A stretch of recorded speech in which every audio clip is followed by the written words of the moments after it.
मेरे प्रिय विद्यार्थियों, बहुत हार्दिक स्वागत, बहुत हार्दिक अभिनंदन। 9:30 प्राइम टाइम इतिहास की पाठशाला का समय है और आप सभी की विशेष मांग पर हम लोगों ने एक नया सेगमेंट शुरू किया है। जैसा कि अधिकांश छात्र छात्राओं का कहना यह था कि सर थोड़ा मेडिवल और मॉडर्न को भी थोड़ा थोड़ा डिस्कस कर दीजिए, तो हम लोग एक टॉपिक मेडिवल का लेके चलेंगे, फिर इसके बाद एक टॉपिक मॉडर्न का लेके चलेंगे। आज हम लोग राजपूत काल पढ़ने वाले हैं, जैसा कि आप देख पा रहे हैं, और ये सेगमेंट राजपूत काल मान के चलिए मुझे लगता है 2 या 3 लेक्चर में पूरा हो पाएगा और बहुत एग्जाम ओरिएंटेड चीजों को हम लोग डिस्कस कर रहे हैं। फिर इसके बाद हम लोग यूरोपियों के आगमन को पढ़ सकते हैं। जैसा भी होगा आप मुझे अपनी राय से अवगत कराइएगा। और फिलहाल जल्दी से क्लास में आइए। क्लास की शुरुआत हो चुकी है और आपको चाहिए फटाफट कॉपी पेन लेकर बैठिएगा। नई चीजें, बहुत सारी जानकारियां आपके संज्ञान में आती हैं तो आप नोट कर सकते हैं, स्क्रीनशॉट ले सकते हैं। राजपूत काल, चोल काल, यूरोपियों का आगमन, विजयनगर साम्राज्य, ये सब ऐसे सेगमेंट हैं जहां से प्रश्नों के बनने की पूरी पूरी फिक्स संभावना है। यानी राजपूत काल से 2 या 3 प्रश्न आ सकते हैं, हमेशा आते हैं, पूछे जाते हैं। तो पहले तो अब देखा ये जाए, अगर टॉपिक तुम्हारा ये कह रहा है तुर्कों के आगमन के पूर्व उत्तर भारत की राजनीतिक दशा, मतलब राजपूत काल की बात हो रही है, और तो सामान्य तौर पर पहला ही प्रश्न ये कहते हैं कि भाई राजपूत काल का जो टाइम पीरियड है वो लगभग किस शताब्दी से किस शताब्दी के बीच में है। तो ये ध्यान रखिएगा, ये 400 वर्षों का इतिहास है और 8वीं शताब्दी से 12वीं शताब्दी तक है। क्लास कैसा लगा आप जरूर बताइएगा, कमेंट बॉक्स में अपनी राय जरूर लिखा करिए।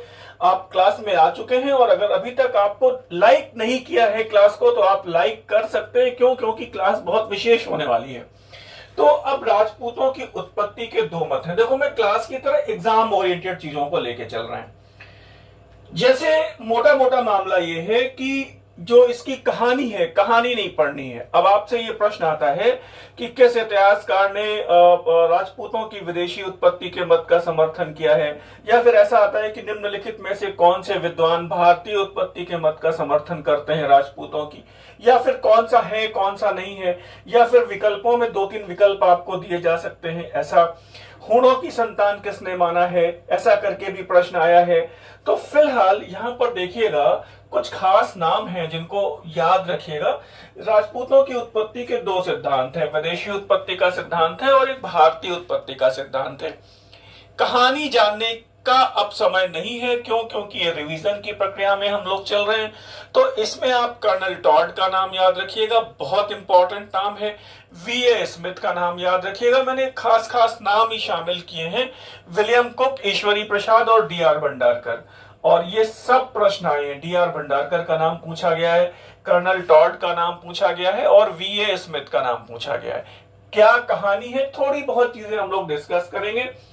तो राजपूतों की विदेशी उत्पत्ति के मत का सिद्धांत ये है, जो colonel Tod, वीए Smith, Ishwari Prasad और डीआर भंडारकर सर विशेष तौर पे इसमें शामिल हैं, जो ये कहते हैं कि भारत में जो विदेशी आक्रमण हुए, जो भी शक, यवन, हूण जो भी आए, और बाद में वो भारतीय परंपरा में, भारतीय वर्ण व्यवस्था में शामिल हो गए, और उन्हीं की बाद में कालांतर में जो संतानें हैं वो राजपूत कही गई। फिलहाल अभी थोड़ा सा यहाँ पे ध्यान दीजिएगा, भारतीय उत्पत्ति के मत के विद्वानों को देख लीजिएगा।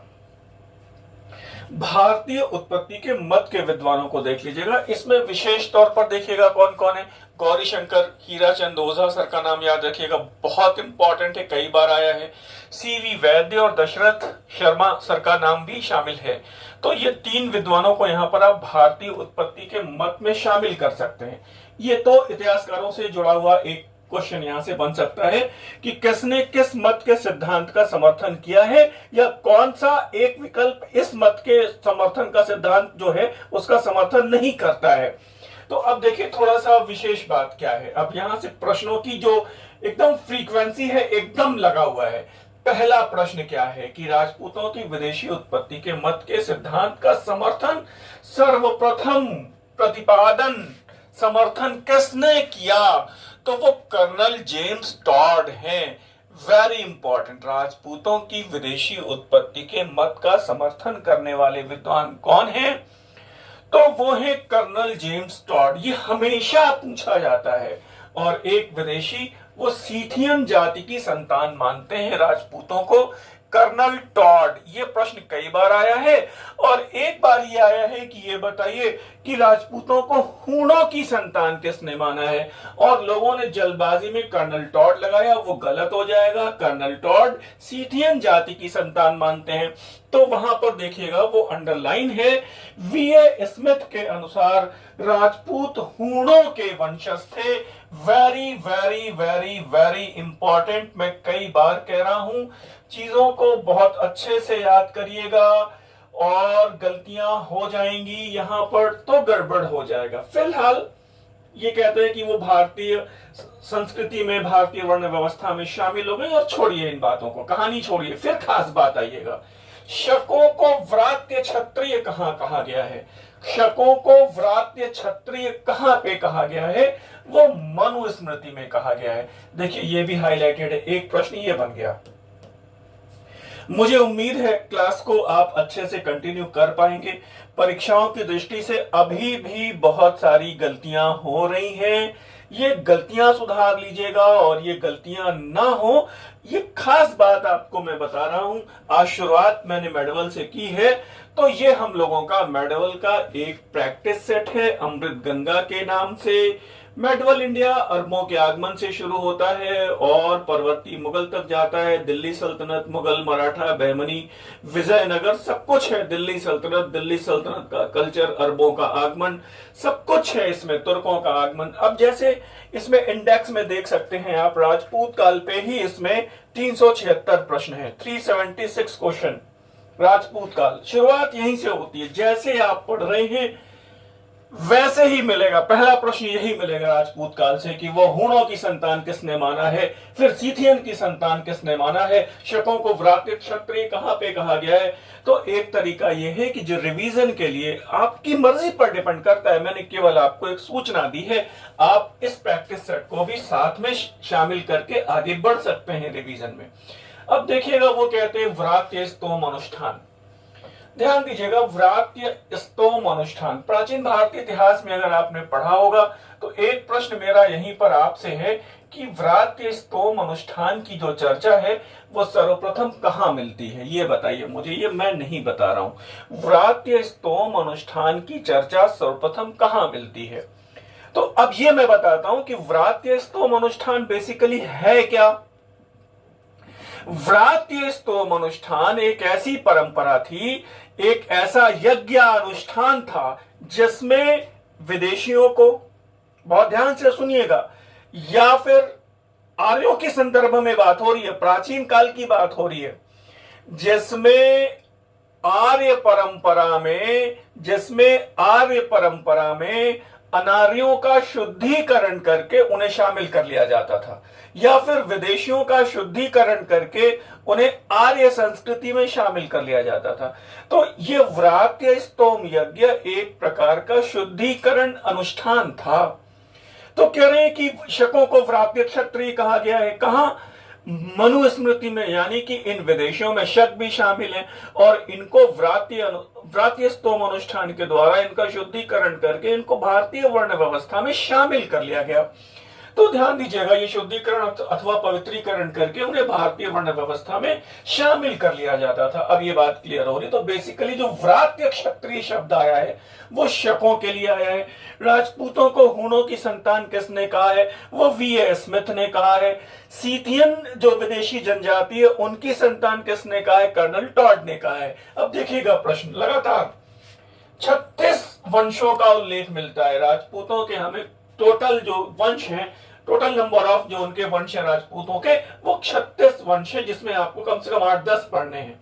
अब ध्यान दीजिएगा, अब यहाँ पर कुछ विशेष बातें और आ रही हैं, वो कहानी के तौर पे देख लीजिए इसको, कि डी.आर. भंडारकर सर ने राजपूतों को विदेशी उत्पत्ति के मत के समर्थन को बल देते हुए राजपूतों को गुर्जर या खजर जाति की, विदेशी जाति की संतान माना है। मान लिया कि ये विदेशी जनजाति थी, हूणों के साथ भारत आई, ऐसा कहते हैं भंडारकर सर कहते हैं, लेकिन यहां पर देखिए ब्रैकेट में लिखा हुआ है कि वास्तव में हमें किसी खजर या गुर्जर जनजाति के भारत पर आक्रमण किए जाने का या फिर भारत में आने का कोई उल्लेख ऐसा नहीं मिलता है। ध्यान दीजिएगा। और फिर लगातार यहां पर कुछ और बातें आ रही हैं। चंद्रबरदाई की रचना पृथ्वीराज रासो। ध्यान दीजिएगा, इसको थोड़ा सा बहुत गंभीरता से समझिएगा, आज समझा दे रहे हैं, बहुत भागने की जरूरत नहीं, दिमाग को ध्यान में थोड़ा सा रख के करिएगा चीजों को। यद्यपि की जो चंद्रबरदाई की रचना पृथ्वीराज रासो है वो भारतीय उत्पत्ति, राजपूतों की भारतीय उत्पत्ति के मत का समर्थन करती है। चंद्रबरदाई की रचना पृथ्वीराज रासो राजपूतों की भारतीय उत्पत्ति के मत का समर्थन करती है। लेकिन अगर इसका बहुत वैज्ञानिक एनालिसिस करिए, बहुत विश्लेषण करिए, वो कहते हैं कि आक्रांताओं की जो अत्याचारों से विवश होकर के ऋषि वशिष्ठ ने आबू पर्वत पर एक यज्ञ किया और यज्ञ की ज्वाला से चार महापुरुष, दिव्य पुरुष उत्पन्न हुए। ठीक है, ध्यान दीजिएगा, 4 दिव्य पुरुष उत्पन्न हुए। और अब मामला ये है, वो ये कहानी है, पौराणिक कहानी मान सकते हैं, जो यथार्थवादी इसका विश्लेषण है। तो सही बात क्या है? सही बात यह है, इसको बहुत ध्यान से समझिएगा। आपसे पूछता है कि वो चंद्रबरदाई बोले भारतीय मत का समर्थन करते हैं, एक लाइन में उत्तर। लेकिन जो साइंटिफिक विश्लेषण करेंगे तो आग से कोई भी व्यक्ति पैदा नहीं हो सकता। जैसे वो कहते हैं कि चाहुमान आए और वो जो उसमें सोलंकी आए, तो मामला ये है कि अभी ब्रह्म क्षत्रिय लोगों का भी उल्लेख मिलेगा, ब्रह्म क्षत्रिय कुल से भी प्रश्न पूछे गए हैं। तो सबसे बड़ी बात यह है कि आग से कोई भी उत्पन्न नहीं हो सकता, तो संभवतः विदेशियों का अग्नि के समक्ष शुद्धिकरण करके उन्हें शामिल किया गया होगा। ये विदेशी उत्पत्ति के मत वाले जो इतिहासकार हैं वो कहते हैं। तो अब ध्यान दीजिएगा कि भारतीय, ये साफ साफ लिखा है कि ये जो चंद्रबरदाई का मत है वो भारतीय उत्पत्ति के समर्थन में प्रस्तुत किया जाता है, लेकिन अप्रत्यक्ष रूप से ये राजपूतों के विदेशी उत्पत्ति के मत का समर्थन करता है, क्योंकि वैज्ञानिक दृष्टि से कोई भी व्यक्ति यज्ञ की ज्वाला से उत्पन्न नहीं हो सकता और यह यज्ञ विदेशी जातियों के भारतीय परंपरा में शामिल किए जाने वाले पवित्रीकरण अनुष्ठान से संबंधित हो सकता है। ये विदेशी उत्पत्ति के मत वाले इतिहासकार इस बात को इस तरह से एनालाइज करते हैं। बात समझ में आ रही है? अब ये आपके काम की बात भले ना हो, मैंने डिस्कस कर दी। आपसे ये पूछा जाता है कि ये बताइए अग्निकुल के सिद्धांत में कौन से राजपूत वंश या कुल शामिल हैं या कौन सा एक या दो शामिल नहीं है। तो फिलहाल देखिएगा, यहाँ पे वो जो भारतीय उत्पत्ति का मत है वो भारतीय, पूरी विशुद्ध भारतीय परंपरा को समाहित करता है। तो वो पहली बात देखिए, ये प्रश्न भी आया है, गुर्जर शब्द का सर्वप्रथम प्रयोग किसने किया? बाणभट्ट ने किया, अपनी रचना हर्षचरित में किया। ध्यान दीजिएगा, ह्वेनसांग ने अपनी रचना सीयूकी में किया। ये बहुत इंपॉर्टेंट प्रश्न है परीक्षा के लिहाज से कि ये बताइए गुर्जर शब्द का सर्वप्रथम प्रयोग बाणभट्ट ने किया है, किस रचना में किया है? हर्षचरित में किया है। किसने किया है? बाणभट्ट ने किया है, ह्वेनसांग ने किया है। और देखिएगा, ह्वेनसांग ने अपनी पुस्तक सीयूकी में कियुचेलो, ध्यान दीजिएगा, कियुचेलो अर्थात गुर्जर राज्य को क्या कहता है ह्वेनसांग? वो कियुचेलो कहता है और उसकी राजधानी पिलोमोली या पिलोमोलो बताता है। ध्यान दीजिएगा, भीनमल, ये बहुत इंपॉर्टेंट है। और उसके राजा को क्षत्रिय घोषित करता है। फिर एक बात है कि हूणों को, वो कुछ लोग कह रहे हैं ना, अभी जैसे मैंने बताया, स्मिथ ने कहा कि राजपूत हूणों की संतान है। तो देखिएगा, हूणों को भारतीय समाज में मिलाने का जो सर्वप्रथम अभिलेखीय साक्ष्य है, ये भी एक इंपॉर्टेंट प्रश्न बन सकता है। 11वीं शताब्दी में मिलता है। ध्यान दीजिएगा, कलचुरी शासक यशाकर्ण के रीवा ताम्रफलक अभिलेख में ये सब बहुत इंपॉर्टेंट प्रश्न है। उल्लिखित है कि उनकी मां अल्लाह देवी हूण वंश की महिला थी। ध्यान दीजिएगा, हूण वंश में उत्पन्न। मुझे लग रहा है चीजों को आप अच्छे से समझ पा रहे होंगे। हूणों को भारतीय वर्ण व्यवस्था में शामिल किए जाने का जो पहला साक्ष्य है 11वीं शताब्दी से पहले का नहीं है, और वो यशाकर्ण कलचुरी वंश का शासक है। रीवा ताम्रफलक अभिलेख में इसका उल्लेख है। उनकी मां हूण वंश की थी। फिलहाल अब थोड़ी बात कहानियां और है, थोड़ा क्लियर हो रहा होगा चीजें। कितना क्लियर हुआ है ये हमें जरूर बताइएगा। राजपूत काल 2 से 3 दिन पढ़ाएंगे अभी कम से कम। इसके बाद फिर हम पढ़ाएंगे आपको यूरोपियों का आगमन, फिर इसके बाद हम एंशिएंट में जाएंगे, चोल पढ़ाएंगे। ऐसे मतलब जो जो कठिन टॉपिक, एक एक टॉपिक तीनों सेगमेंट का लेके चलेंगे, ताकि आपके रिवीजन की प्रक्रिया खूब बढ़िया से मुकम्मल हो सके। नए छात्रों के लिए ये बढ़िया बात, आपको एक सूचना के तौर पे, एंशिएंट हिस्ट्री का अमृत संजीवनी हमारा 3000 प्रश्नों की जो श्रृंखला है, अमृत संजीवनी में टॉपिक वाइज कठिन प्रश्नों की व्याख्या के साथ, आप चाहें तो इसे मंगा सकते हैं, अपने रिवीजन की प्रक्रिया में शामिल कर सकते हैं। मेडवल इंडिया में मैं जो पढ़ा रहा हूं सब इस पुस्तक में मिलेगा। अमृत गंगा 2500 प्रश्न टॉपिक वाइज, अरबों का आगमन, राजपूत काल, लगभग 376 प्रश्न है राजपूत काल में। अब कल्पना करिए कितने प्रश्न होंगे, 2500 प्रश्न है मेडवल में केवल। एग्जाम ओरिएंटेड कठिन प्रश्नों की व्याख्या के साथ मॉडर्न इंडिया का हमारा ये अमृत मंजरी है, 2000 प्रश्नों की व्याख्या के साथ, कठिन प्रश्नों की व्याख्या है। प्रैक्टिस सेट है, आप मंगा सकते हैं इनको, स्क्रीन पर नंबर दिए होते हैं, आप जानकारी प्राप्त कर सकते हैं।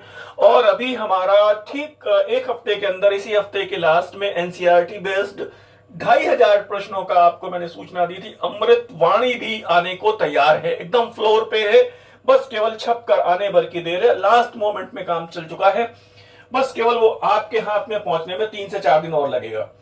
तो फिलहाल अब आइए क्लास में लौटिए। और राजपूत शब्द वस्तुतः राजपुत्र का अपभ्रंश है, ये कहानी है, विश्लेषण है, आप पढ़ सकते हैं, जिसका प्रयोग क्षत्रियों के लिए हुआ। और ऐसा प्रतीत होता है कि तुर्कों के द्वारा पराजित हो जाने पर राजपुत्रों की राजनीतिक प्रतिष्ठा समाप्त हो गई और तुर्कों ने उन्हें अपमान स्वरूप राजपूत कहना प्रारंभ किया। वो ऐसे पुत्र का जो अपभ्रंश है वो पूत है, ध्यान दीजिएगा। इतने बढ़िया से चीजों को किताब में आप एनालाइज नहीं कर पाएंगे, बहुत बढ़िया बता दिया। फिर एक प्रश्न है, देखो एक प्रश्न फिर है, क्या छोटे छोटे भूमिधर सरदारों को राजपूत कहा गया है? छोटे छोटे भूमिधर सरदारों को राजपूत कहा गया है, कहां पे कहा गया है? भट्ट भुवन देव की रचना अपराजित प्रेक्षा में कहा गया है, ध्यान दीजिएगा।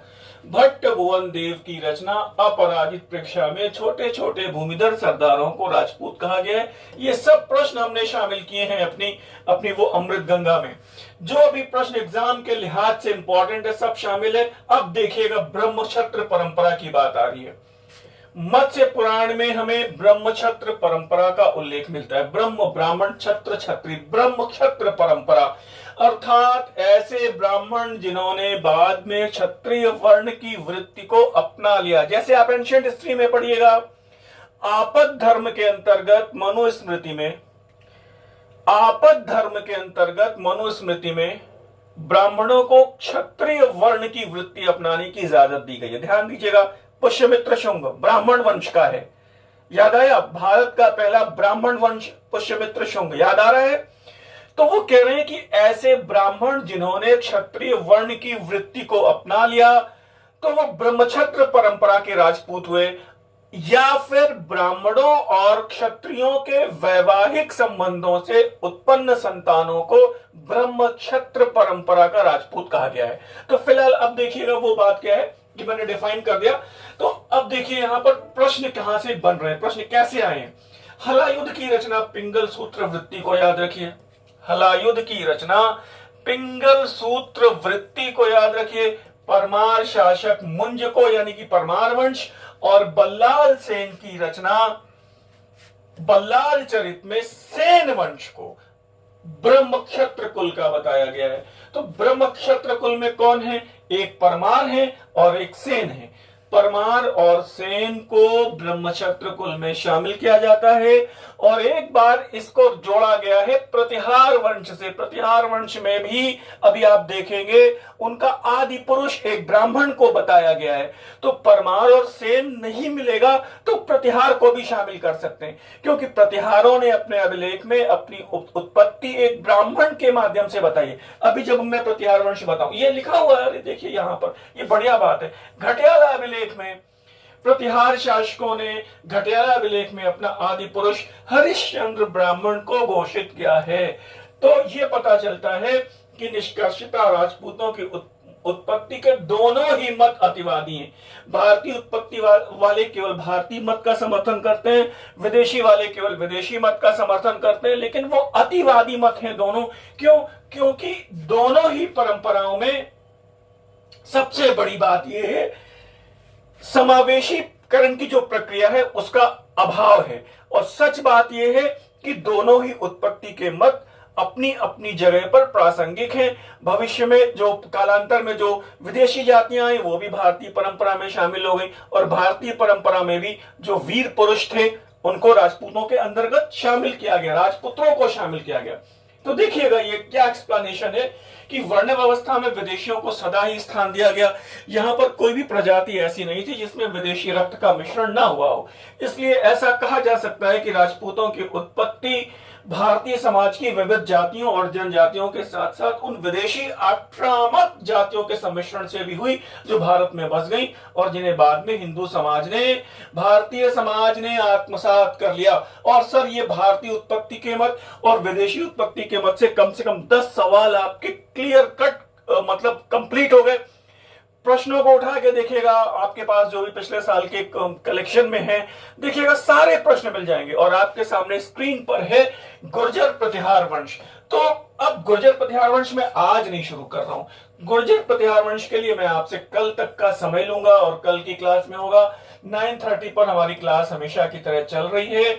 और सबसे बड़ी बात है स्क्रीन पर नंबर दिए हुए हैं, क्लास के ग्रुप में ऐड हो जाइए व्हाट्सएप के माध्यम से। इससे कभी मान लिया कि क्लास अगर थोड़ी बहुत डिले होती है किन्हीं कारणों से, बस मैं अभी आया हूं और तुरंत मैं क्लास में आ गया हूं, तो कभी सस्पेंड हो गई, मान लीजिए क्लास कभी सस्पेंड हो सकती है, तो कोई बात नहीं, तो आपको सूचना मिल जाएगी, आप इंतजार नहीं करेंगे, आपको 1 घंटे पहले सूचना दे दी जाती है। क्लास में इतने धैर्य के साथ बैठने के लिए बहुत धन्यवाद। अपने कमेंट बॉक्स में अपने कमेंट्स से हमें जरूर अवगत कराइए, लाइक कर सकते हैं, शेयर कर सकते हैं। आज विदा में, धन्यवाद, नमस्कार।